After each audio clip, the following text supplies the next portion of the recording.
जय हिंद मेरे BPSC warriors. कैसे हो आप लोग और आपकी पढ़ाई कैसी चल रही है?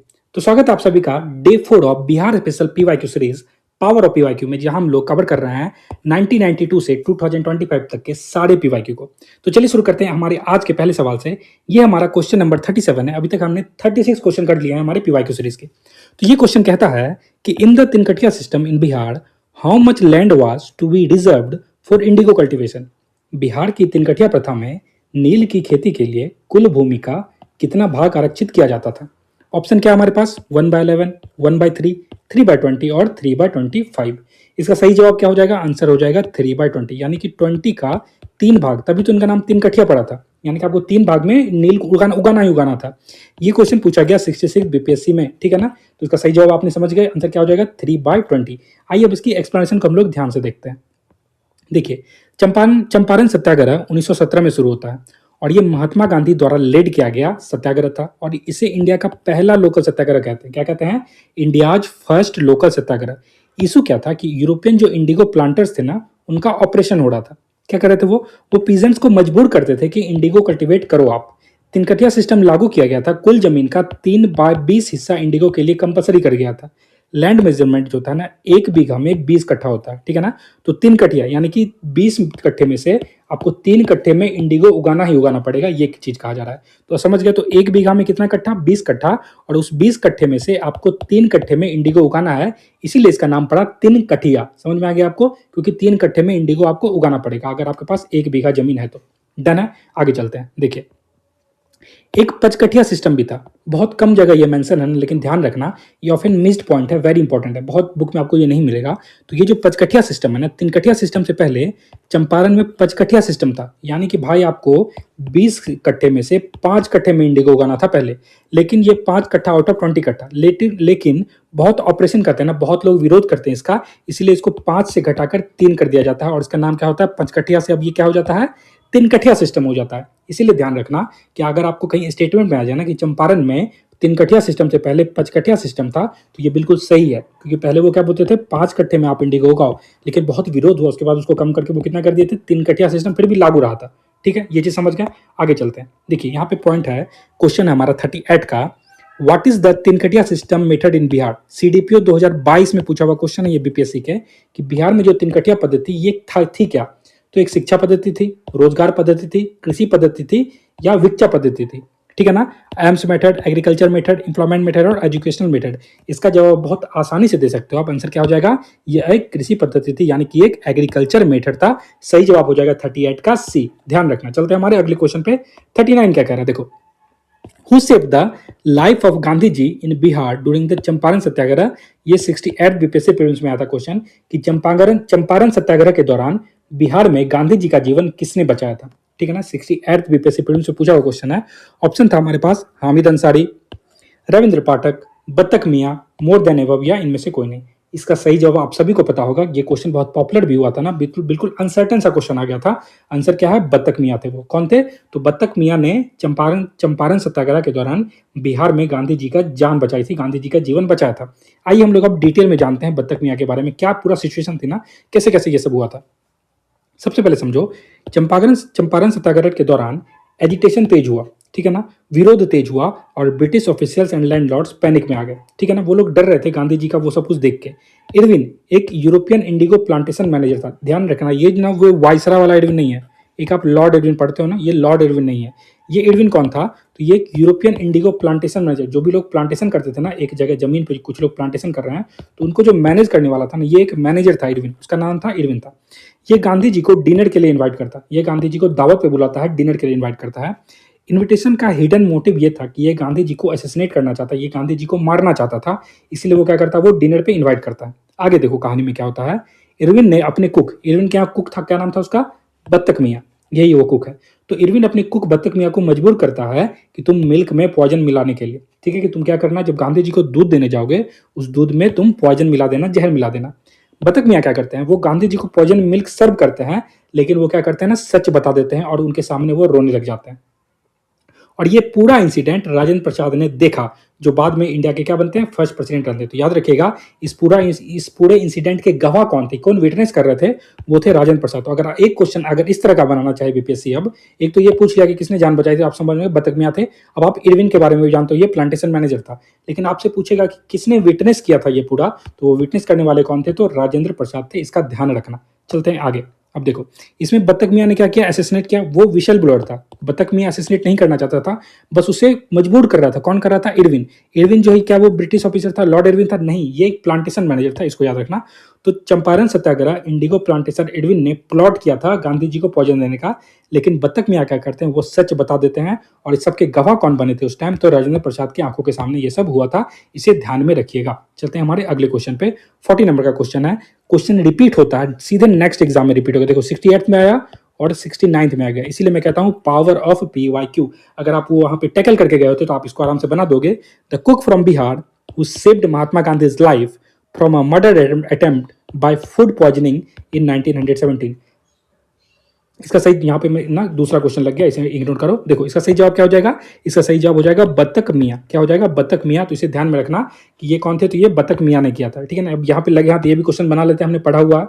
बिहार में सोशलिस्ट पार्टी का जन्म 1934 में हुआ, किसे अपना सचिव बनाया गया था, आप सभी को पता नहीं, पता था ना। आचार्य नरेंद्र देव क्या थे, ये प्रेसिडेंट थे, और जयप्रकाश नारायण क्या थे, ये सचिव थे। ठीक है ना। ये पीवाईक्यू मैंने करवाया वो पहले यहाँ पे लगा दिया, इसको भी बना लिया हमने। ठीक है। और ये भी समझ गए कि बतख मियां ने जान बचाई थी। रिपीट हुआ ये क्वेश्चन 68 में भी आया और 69 बीपीएससी में भी आया। अगले सवाल पे चलते हैं।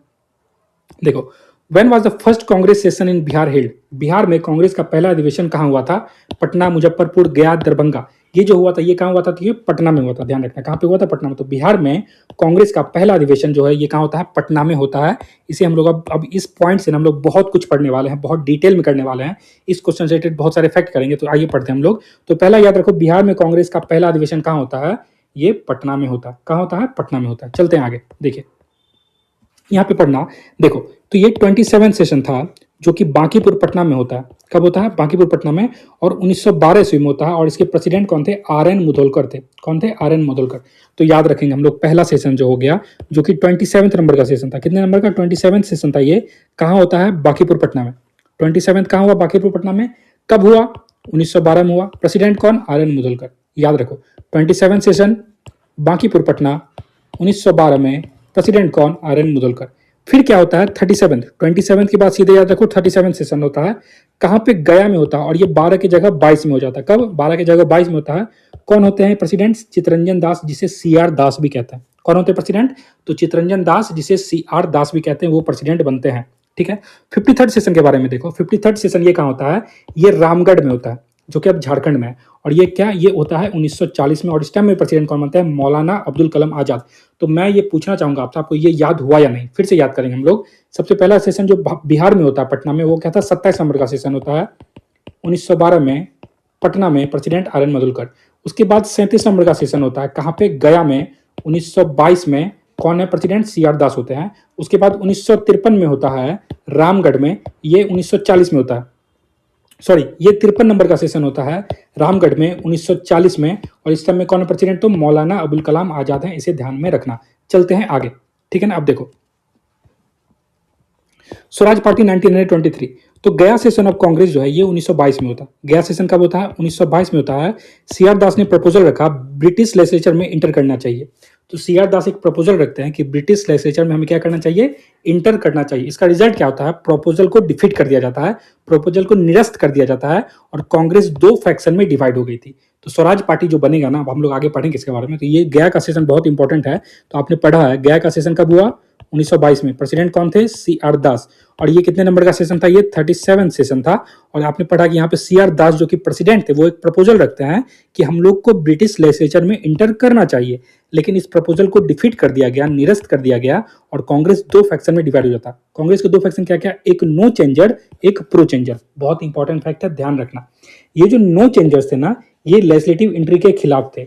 ये कंस्ट्रक्टिव वर्क करना चाहते थे और बॉयकॉट वगैरह पे फोकस कर रहे थे। लेकिन जो प्रो चेंजर थे, ये लेजिस्लेटिव काउंसिल में एंट्री के फेवर में थे। ये सिस्टम के अंदर से फाइट करना चाहते थे। तो दो तरह के समझ गए। तो नो चेंजर क्या कहते हैं, ये लेजिस्लेटिव एंट्री के खिलाफ थे। लेकिन प्रो चेंजर जो है ये लेजिस्लेटिव काउंसिल में इंटर करना चाहते थे। नो चेंजर कंस्ट्रक्टिव वर्क करते थे और बॉयकॉट वगैरह पे फोकस करते थे, लेकिन प्रो चेंजर जो ये सिस्टम के अंदर रह के सिस्टम से फाइट करना चाहते थे। आगे चलते हैं। अब देखो फॉर्मेशन ऑफ स्वराज पार्टी क्या होती है। तो न्यू पार्टी फॉर्म होती है, इसका नाम क्या है, स्वराज पार्टी। कब होती है, 1923 में। कब होती है, 1923 में। जगह याद रखना, इलाहाबाद में। कहाँ पे फॉर्म हुई, इलाहाबाद में। और इसके फाउंडर को जो आपको नाम याद रखना होगा, CR Das and Motilal Nehru. तो ये क्वेश्चन बहुत इंपॉर्टेंट है कि फॉर्मेशन ऑफ स्वराज पार्टी आपको याद होना चाहिए। कब होती है ये, तो 1923 में। 1 जनवरी 1923 में स्वराज पार्टी फॉर्म हुई। कहाँ होती है स्वराज पार्टी फॉर्म, इलाहाबाद में होती है। ये फाउंडर्स कौन कौन है इसके, CR दास प्लस मोतीलाल नेहरू, ये आपको याद करना पड़ेगा, ठीक है ना। तो स्वराज पार्टी जो फॉर्म होता है ये 1923 में फॉर्म होता है। कहाँ पे, इलाहाबाद में। और इसके फाउंडर कौन कौन है, CR दास प्लस मोतीलाल नेहरू। मेरे ख्याल से अब आपको याद हो गया, इतनी बार मैंने रिपीट कर दिया है। आगे चलते हैं। Nature of Swaraj party. Swaraj party Congress का विंग और डिवीजन थी। सेपरेट पार्टी होते हुए भी कांग्रेस के अंदर काम करती थी। स्वराज पार्टी तो सेपरेट तो हो गई थी कांग्रेस से, लेकिन ये कांग्रेस के एक विंग की तरह काम करती थी। ये सेपरेट पार्टी होते हुए भी कांग्रेस के अंदर काम करती थी। ये ध्यान रखना, आपको यहाँ पे ट्रैप किया जा सकता है स्टेटमेंट बेस्ड क्वेश्चन बना के कि क्या वो बिल्कुल अलग हो गई थी कांग्रेस से, नहीं, वो कांग्रेस के एक विंग की तरह काम कर रही थी। लीडरशिप कौन कौन थे, तो इसके प्रेसिडेंट कौन बनते हैं, CR दास बनते हैं। कौन, और पॉपुलर नाम कहते हैं देश बंधु के नाम से जानता है। तो चित्तरंजन दास को हम लोग किस नाम से जानते हैं, देश बंधु। देश बंधु के नाम से इनको जाना जाता है, ये याद रखेंगे हम लोग। आगे चलते हैं। अब देखो CR दास के बारे में हम लोग कुछ चीज पढ़ते हैं जो बहुत इंपॉर्टेंट है ना। CR दास एक लिटरेरी पर्सनैलिटी भी थे और इन्होंने एक इंपॉर्टेंट बुक्स लिखी है जो बहुत इंपॉर्टेंट है, एग्जाम पे रिपीट होती है। फ्रीडम थ्रू डिसोबीडियंस, यानी कि फ्रीडम थ्रू डिसोबीडियंस, ये किताब किसने लिखी है, तो CR दास ने लिखी है। किसने लिखी है, CR दास ने। ध्यान रखना, फ्रीडम थ्रू डिसोबीडियंस ये किताब किसने लिखी है, CR दास ने लिखी है। इंडिया फॉर इंडियंस ये किताब किसने लिखी है, तो ये किताब भी लिखी है CR दास ने। India for Indians is written by CR Das. India for Indians किसने लिखा है, तो CR दास ने लिखा है। ये आप लोग ध्यान रखोगे। अब देखो एक चीज आपको यहाँ पे ना ट्रैप कहाँ पे किया जाएगा, एग्जामिनर आपको ट्रैप कर सकता है। Swaraj party anti Congress party थी, नहीं भाई, वो मैंने अभी ऊपर बताया ना, वो कांग्रेस के एक विंग की तरह काम करती थी। फॉर्मेशन ईयर क्या था, 1923 था, याद रखना। प्रेसिडेंट कौन थे, CR दास थे स्वराज पार्टी के, मोतीलाल नेहरू नहीं थे। प्रेसिडेंट कौन थे, CR दास, जिसे देश बंधु कहते हैं। अब यहाँ पे one look prelim revision box है ये। तो गया सेशन कब होता है, 1922 में होता है। पार्टी फॉर्म कौन होती है, स्वराज पार्टी होती है। कब होती है, 1 जनवरी 1927 में होती है। कहाँ होती है, इलाहाबाद में होती है। फाउंडर कौन कौन है इसके, CR Das and Motilal Nehru. और प्रेसिडेंट कौन बनते हैं इसके, तो देश बंधु CR दास। तो मेरे ख्याल से इस क्वेश्चन से इतने सारे फैक्ट आपको याद हो गए होंगे। चलते हैं हमारे अगले पॉइंट पे। देखिए 42 का क्वेश्चन क्या कह रहा है। Who was the president of Indian national Congress at Patna session held in 1912। 1912 में पटना में जो आयोजित सेशन थी उस अधिवेशन के अध्यक्ष कौन थे। ये क्वेश्चन कब आया, ये 70th बीपीएससी में क्वेश्चन आया था। आप सभी को पता होगा वे कौन थे, RN मधुलकर थे। मैंने बताया था ना, 27 नंबर का ये सेशन था, 1912 में होता है पटना में, बांकीपुर पटना में। और इसके जो अध्यक्ष थे वो कौन थे, RN मधुलकर थे। तो आपको इसका आंसर बिल्कुल डायरेक्ट क्लिक कर देना है। आंसर क्या हो जाएगा, RN मधुलकर, डी हमारा सही जवाब है। चलते हैं 43 पे। देखिए who was the president of गया सेशन। अब आपसे कौन सा सेशन पूछ रहा है, गया सेशन। अभी मैंने आपको बता कितने नंबर का सेशन था, बताओ जल्दी। 27 नंबर का था पटना वाला, 37 नंबर का था गया वाला। तो जो गया सेशन था ये इंडियन नेशनल कांग्रेस का, ये 1922 में होता है। ये क्वेश्चन आपका पूछा जा रहा है, इसके अध्यक्ष कौन थे, प्रेसिडेंट कौन थे। ये 67 में पूछा गया और 59 बीपीएससी में पूछा गया था। आंसर आपको पता है, चित्तरंजन दास थे। गया वाले सेशन के अध्यक्ष कौन थे, तो चित्तरंजन दास जी थे। याद रखिएगा, देश बंधु 1922 में हुआ था ये। डन है, आगे चलते हैं। देखो 44 में in which city of Bihar, in which city of Bihar Indian national Congress annual session was held in 1922। फिर क्वेश्चन घुमा के पूछ लिया। अब कौन पूछ रहा है, ये 66 बीपीएससी में पूछा कि 1922 में जो भारतीय राष्ट्रीय कांग्रेस का वार्षिक अधिवेशन होता है ये किस शहर में आयोजित हुआ था। आप सभी को पता है ये कहाँ हुआ था, गया में हुआ था भाई।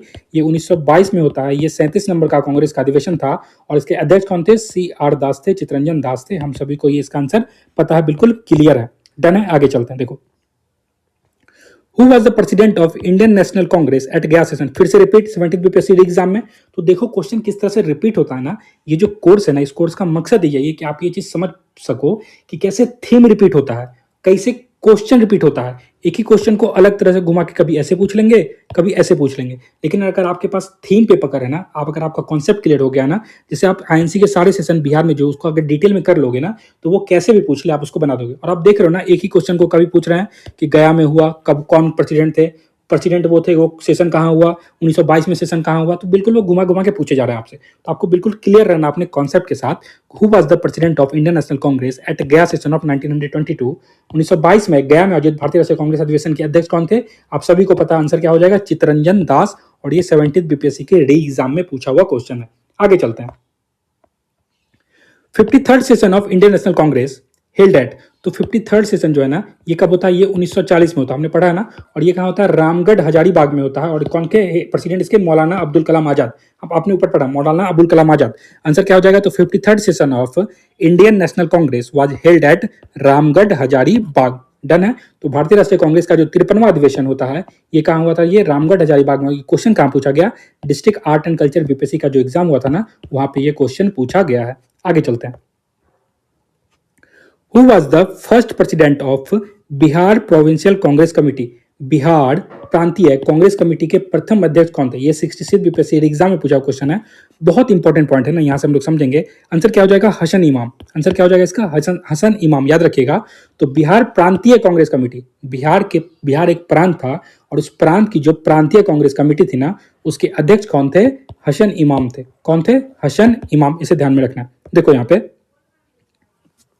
बिहार प्रोविंशियल कांग्रेस कमेटी का फॉर्मेशन कब होता है? 1908 में होता है। तो ईयर याद कर लो। बिहार प्रोविंशियल कांग्रेस कमेटी का फॉर्मेशन कब हो रहा है?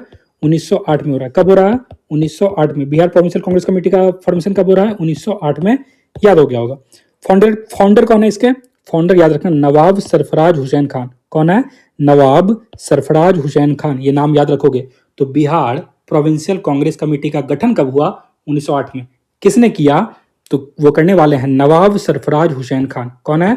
नवाब सरफराज हुसैन खान। ठीक है ना। और ये जो बिहार प्रोविंशियल कांग्रेस कमेटी का पहला सेशन है, ये कहाँ होता है? पटना में। कब होता है? 1908 में।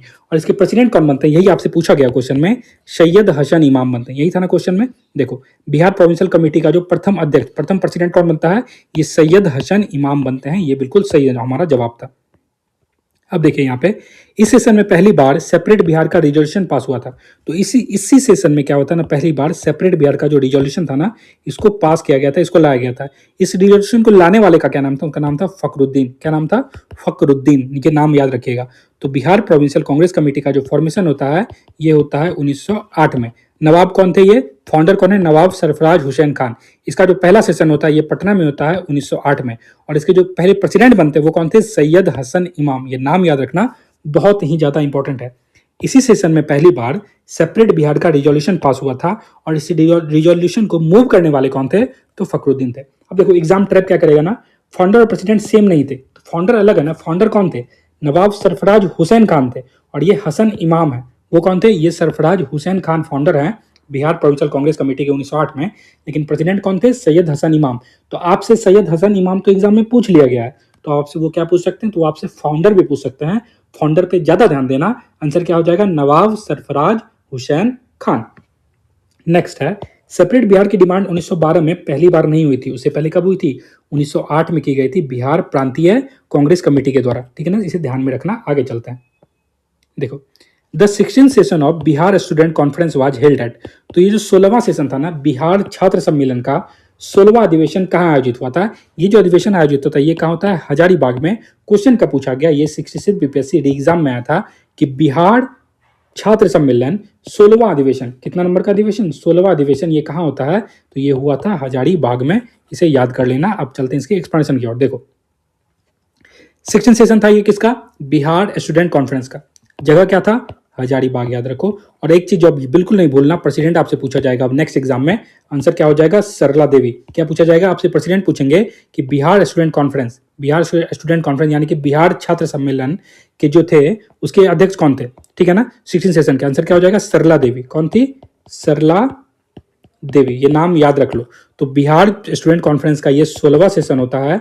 कहाँ होता है? हजारीबाग में। और इसके प्रेसिडेंट कौन होते हैं? तो बनती हैं सरला देवी। ठीक है ना। तो बिहार स्टूडेंट कॉन्फ्रेंस का एस्टेब्लिशमेंट कब होता है? ये होता है 1906 में। कब होता है? 1906 में। तो ईयर भी बहुत इंपॉर्टेंट आपके लिए, याद रखना। बिहार स्टूडेंट कॉन्फ्रेंस का एस्टेब्लिशमेंट कब होता है? ये होता है 1906 ईस्वी में। ठीक है ना। राजेंद्र प्रसाद जो है कॉन्फ्रेंस का एस्टेब्लिशमेंट में बहुत एक्टिव रोल निभाते हैं। तो ये जो कॉन्फ्रेंस का जो एस्टेब्लिशमेंट होता है, इसमें जो सबसे एक्टिव रोल निभाते हैं, उनका क्या नाम क्या है? राजेंद्र प्रसाद। फर्स्ट कॉन्फ्रेंस कहाँ होता है? पटना कॉलेज में, ठीक है ना। बिहार स्टूडेंट कॉन्फ्रेंस का रोल था बिहार के मूवमेंट को, बिहार के स्टूडेंट्स को फ्रीडम मूवमेंट में जोड़ना, ठीक है ना। वो ज्यादा से ज्यादा स्टूडेंट को जोड़े इस मूवमेंट में, यही इसका मेन मकसद था। तो आपको इतनी चीजें याद होनी चाहिए। जो 16वां सेशन हुआ था हजारीबाग, उसकी प्रेसिडेंट कौन थी? सरला देवी था। इसका एस्टेब्लिशमेंट ईयर भी आपको याद होना चाहिए। ईयर क्या है? 1906। आगे चलते हैं। Baba Thakurdas established which society in Patna? Baba Thakurdas Patna में किस संस्था की स्थापना की थी? ये क्वेश्चन कब आता है? ये 66 बीपीएससी एग्जाम में आता है। आंसर क्या हो जाएगा? Ramakrishna Mission society. तो बाबा ठाकुरदास ने पटना में रामकृष्ण मिशन सोसाइटी की स्थापना की थी। इसका सही जवाब क्या है? Ramakrishna Mission society. इससे कौन रिलेटेड है? बाबा ठाकुरदास। इसका आंसर बिल्कुल याद कर लो, ठीक है ना। रिपीट हो सकता है ये क्वेश्चन। आगे चलते हैं, इसकी एक्सप्रेशन देखते हैं। देखो, Ramakrishna Mission society BPSC prelims pointers, core points क्या है? रामकृष्ण मिशन सोसाइटी ये कौन सी वाली है? पटना वाली है। इसकी स्थापना का वर्ष याद रखो, 1906। कब होता है? 1906 में होता है।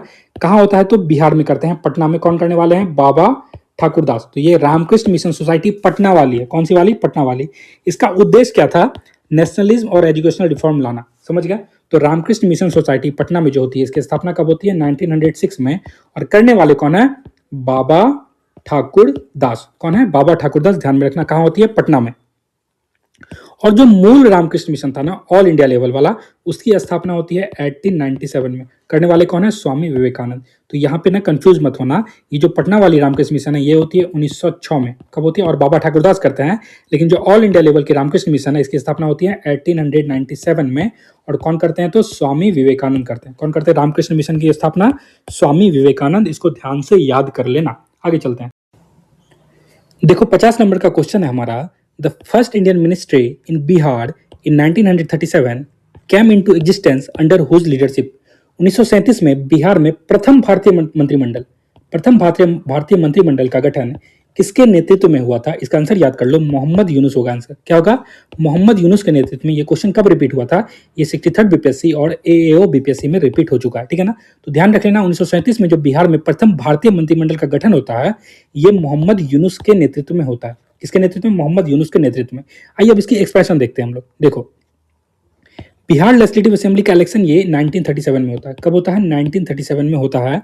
और 24 मार्च 1937 को गवर्नर एमजी हॉलेट ने श्री कृष्ण सिंह को गवर्नमेंट फॉर्म करने के लिए इनवाइट किया। तो 24 मार्च 1937 को गवर्नर जो थे एमजी हॉलेट, वो क्या करते हैं? श्री कृष्ण सिंह को गवर्नमेंट फॉर्म करने के लिए इन्वाइट करते हैं। श्री कृष्ण सिंह ने डिक्लाइन कर दिया और गवर्नर के इंटरवेंशन के प्रिटेक्स्ट पर, यानी कि गवर्नर का जो इंटरवेंशन का प्रिटेक्स्ट था ना, कि गवर्नर का भी इंटरवेंशन रहेगा, इस चीज पर श्री कृष्ण क्या करते हैं? वो डिक्लाइन कर देते हैं कि नहीं, हम नहीं बनाएंगे गवर्नमेंट। तो 1 अप्रैल 1937 आता है और उस दिन क्या करते हैं? मोहम्मद यूनिस, जो कि मुस्लिम इंडिपेंडेंट पार्टी के थे, ये गवर्नमेंट ऑफ इंडिया एक्ट 1935 यानी कि 1935 के अंदर बिहार के फर्स्ट प्राइम मिनिस्टर, जिसको उस वक्त प्रीमियर कहते थे। क्या कहते थे? प्रीमियर। या तो प्राइम मिनिस्टर कहते थे या फिर प्रीमियर कहते थे, वो बनते हैं। तो यहां से आपको चीजें समझनी होगी। एक पूरी क्रोनोलॉजी है कि बिहार लेजिस्लेटिव असेंबली का इलेक्शन कब होता है? 1937 में। 24 मार्च 1937 को क्या होता है? जो गवर्नर थे मैक गवर्नियर हॉलेट, हमने पढ़ा है इसके बारे में लेक्चर 1 में, वो क्या करते हैं? श्री कृष्ण सिंह को गवर्नमेंट फॉर्म करने के लिए इन्वाइट करते हैं। श्री कृष्ण सिंह क्या करते हैं? वो डिक्लाइन कर देते हैं। क्यों कर देते हैं? क्योंकि इसमें ये प्रावधान था कि गवर्नर का भी इंटरवेंशन रहेगा। वो नहीं चाहते थे कि गवर्नर का इंटरवेंशन हो। उसके बाद 1 अप्रैल 1937 को क्या होता है? मोहम्मद यूनिस, ये किस पार्टी से थे? मुस्लिम इंडिपेंडेंट पार्टी से थे। ये गवर्नमेंट ऑफ इंडिया एक्ट 1935, उसके तहत क्या करते हैं? ये बिहार के पहले प्रीमियर बनते हैं या फिर प्राइम मिनिस्टर बनते हैं। बहुत इंपॉर्टेंट है, याद रखना, मोहम्मद यूनुस। फिर क्या होता है ना, मोहम्मद यूनुस बाद में रिजाइन कर देते हैं। मोहम्मद यूनुस क्या करते हैं? बाद में रिजाइन कर देते हैं और श्री कृष्ण के लिए क्या होता है? रास्ता क्लियर हो जाता है। फिर 20 जुलाई 1937, बहुत इंपॉर्टेंट डेट है ये, 20 जुलाई 1937 को श्री कृष्ण सिंह बने प्रीमियर ऑफ बिहार प्रोविंस। ये क्या बनते हैं? प्रीमियर ऑफ बिहार प्रोविंस, जब कांग्रेस पावर में आ जाती है। तो पहले प्रीमियर कौन थे? मोहम्मद यूनुस, और उन्हीं के टाइम में मंत्रिमंडल का गठन हुआ था, याद रखना। उसके बाद कौन आते हैं? श्री कृष्ण सिंह आते हैं। वो कब आते हैं? 20 जुलाई 1937 को, जब मोहम्मद यूनुस क्या करते हैं? रिजाइन कर देते हैं। तो इस चीज को बिल्कुल याद रख लेना, क्लियर कर लेना। अब चलते हैं आगे। तो आगे हम चलेंगे कल। तो थैंक्स फॉर वॉचिंग। अगर आपको वीडियो पसंद आया है तो इस वीडियो को ज़्यादा से ज़्यादा लाइक करो, शेयर करो अपने दोस्तों के साथ, और सब्सक्राइब करना बिल्कुल मत भूलना। कमेंट करना कि वीडियो आपको कैसा लग रहा है, ये सीरीज आपको कैसी लग रही है। Thank you so much. इसी तरह हमारे साथ बने रहे, सीखते रहे। Thank you so much.